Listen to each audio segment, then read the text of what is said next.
Here in the U.S., the fight against COVID-19 has involved an array of different strategies: masking, social distancing, and now 3 vaccines.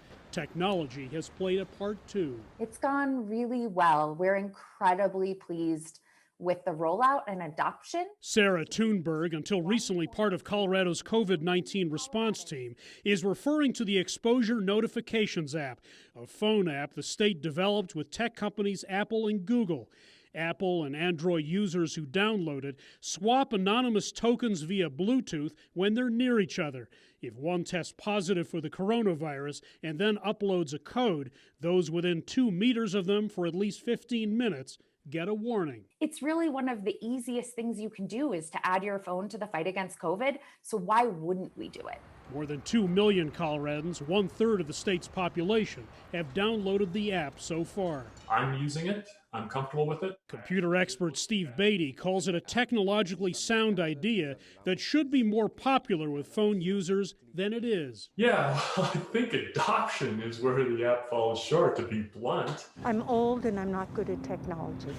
All I do is take pictures and make calls on it. Colorado doesn't have access to the number of total exposure notifications sent, but 70,000 people who've received them have reviewed the isolation and quarantine instructions that come with them.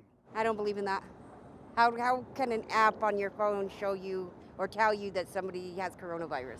Critics worry phones could be hacked. These guys question the need for the app. I think it's blown out of proportion like most everything else pertaining to this virus. If he has COVID, that's his business, not mine. I think it's a major positive. Beatty, who studied the app's source code, says personally identifiable information is not exchanged and privacy should not be an issue.